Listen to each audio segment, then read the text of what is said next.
Hello there everyone, welcome to a new video. It is me, Desiree, and today we're talking about this beast of a palette. Look how big this thing is. It's from Melt Cosmetics, it's called Impulsive, and it's really cool looking, really big, really weighty. It was $64 if I'm not mistaken. And I thought about this palette every single day since it got released. Literally every single day. I bought it last Sunday, and I've had it for a little over a week now. I've used all of the shades, so I thought I would swatch them all for you, tell you my thoughts, and yeah, just talk about the palette. I am wearing it today. I'm also wearing it in my last two videos if you're interested in checking those out, seeing the other looks I've created with it. My favorite one I did was my last video in my hotel room. I think it was like 2 videos before this. I loved that one so much. So this is what it looks like.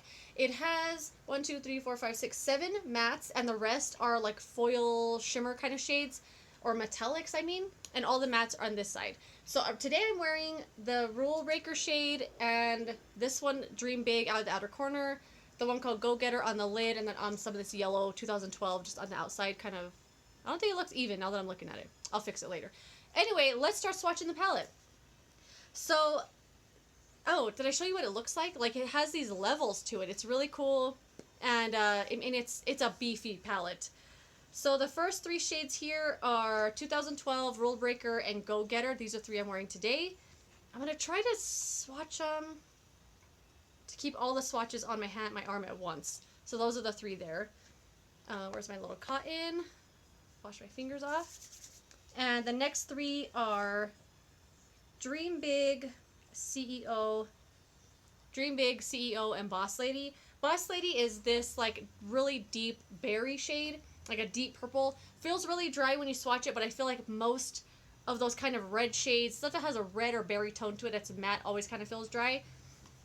The metallic shades are very, I mean, they're very pigmented. That one is anyway. But they're kind of not so firmly pressed in the pan, so it will get a little bit of, let me show you, like chunky chunk up if you're swatching really hard, so press it gently when you're swatching. And then the bottom row here with these 2 really beautiful greens and this really great brown. This is Game Changer, Profesh, and Bold. This little trio here is so great. Reminds me a lot of the Joyful Jade quad from Makeup Geek that I love so much. Just got eyeshadow on my bed. Really, really pretty shades. I love those ones. And then let's do the other arm. So the next one are going to be all shimmer and metallics.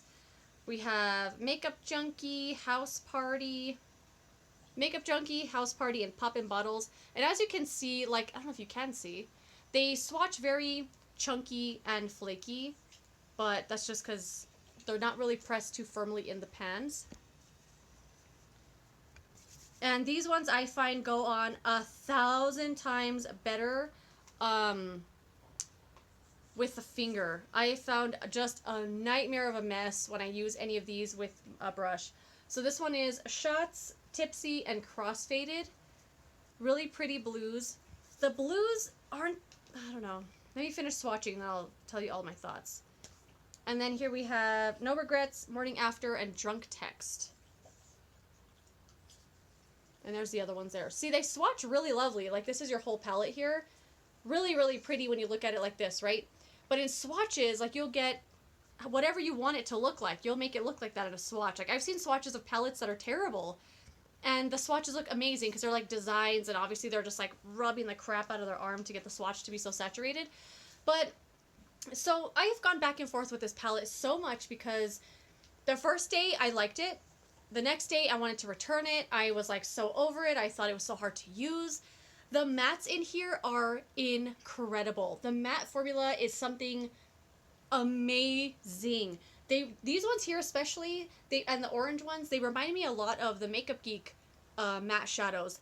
I don't know about all of Makeup Geek's matte shadows. All I know about are the quads they sell at Target are freaking amazing. And the mattes in there are otherworldly great. And that's how these feel. They're really rich. They have a nice, like, texture to them. They're really pigmented. They blend insanely well. They're so beautiful. I love them a lot. If the mattes in here, they're so good. This makes me want to go buy one of the other palettes. If they have any other matte palettes, I would love to buy one if it's this formula. As far as the shimmers go, they're very hit and miss for me personally. I find that they have a ton of fallout. All of them obviously are shimmery, so there's little sparkles in all of them. If I don't do my eye makeup first, I get a ton of glittery sparkle on my face, and it's that kind of sparkle that sticks onto your makeup and does not move. Like you have to either remove it with the remover or put concealer on top of it and just layer up coverage on top of it. And it bugs me every single time. So I do my eye makeup first, which is not my preference. I don't like doing that. But in order to use this palette successfully, that's what I have to do to get something that I like. Just a heads up, I do get a lot of glittery fallout when I use any of these shades, even if I'm putting it all on my finger. A couple of other things about the mattes in here. This one here got hard pan the first time I touched it. The same thing with the one called No Regrets. I still get some product off of it. Obviously in a swatch, I was able to get a lot of color off. But this one here, I do have on my inner corner.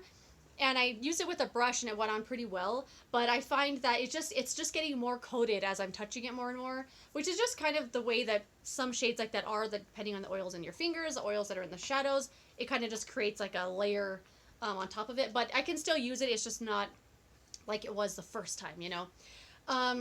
Another thing with the shimmers for me that has been insanely frustrating is that they don't stick to your lid if you have anything on your eyelid.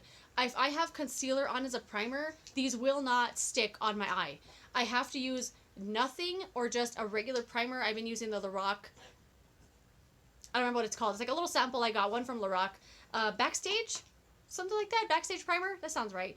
I've been using that as a primer and it works really well, but if I have any eyeshadow on or concealer as a primer, these will not stick. They'll just barely go on patchy. If you blend it, it's gonna fall off. They were so hard to use in that way that it made me want to return the palette because I thought, what a waste. Like, you have to use them a certain way. It was just so annoying to me. So what I have on my lid today, I did put on this one, Go Getter, with my finger on a bare lid because otherwise it was just not going to stick. I tried using it the other day and I was so upset. You know when stuff's just not going your way and it's just so annoying and your makeup's looking like crapola? That's what kept happening with this palette and it was bugging me. So now that I found the ways to use it that work for me, which are no primer or a clear primer, don't use concealer, don't have any other eyeshadow on your eyelid, and then these will work fine. Also, you got to do your eye makeup first, which is not my preference, but I do it. And they'll work in that kind of a way. No issues with the mattes whatsoever. Whether I have primer, whether I have concealer, whether I have nothing, they go on really well. They blend really well. They're never blotchy or anything. They all work really well together. The only thing I've been really wanting out of this palette was a matte lavender shade because I think it would go really well with all of these. I'm finding it kind of difficult. I'm not usually one that needs a palette to create a look. I'm perfectly happy using one eyeshadow all over the lid. But for some reason, I kept craving a lavender matte shade because I just feel like it would just give this a little bit more room to work with because otherwise, you know, there aren't really a lot of shades on this side to match with this side. Unless you don't mind a lot of shimmer all over your eye, which I don't mind at all. You'll get a lot of the shades to work really well together. So those are my thoughts on the palette. Was it worth $64 for me? Not really. I've just found it really difficult to work with. I found ways to make it work totally, and I really like the looks I created, but I don't like that I paid so much money for it. I think the bulkiness is kind of unnecessary, although very cute. It is very heavy. I don't know. I feel like it's missing that one shade. That's not a deal breaker for me. The palette is still really pretty in swatches, obviously. Really lovely. But it's just not the best palette I've ever used. I don't like that I have to put it on before my regular makeup. I don't know. It's just not... It's just... I don't know. Knowing what I know now, I would not have purchased it. But, yeah. That's what it is. Their matte shadows, though, are really good. If there was more mattes in here, I'd be way more happier with the palette. If they have other matte eyeshadow palettes, I would totally be interested in buying another one. So, yeah. Those are my thoughts on this palette. If you guys have it, let me know what you think. I wanted it so bad for so long. I thought about it every day until I got it. I drove for 2 hours. I drove an hour to the mall to get this, an hour back. So I feel like I put all of that into my thoughts. Like I hyped it up in my head first, and it was kind of just a normal palette. It wasn't anything that blew me away. The mattes, though, mattes were really good. So yeah, that's it. Those are my swatches. Those are my thoughts. this is the video. Thank you so much for watching this video. If you bought this palette, let me know what your thoughts are on it. I would love to know down below. Do you have any other melt palettes? I would love to buy another one. Like they have a couple like longer ones I saw that might have some great mattes in it. So I'm interested in trying other things from the brand. This was, I think for the price and everything, it just wasn't what it could have been, you know? So that is that. Thank you for watching. I'll see you later in another video. Goodbye.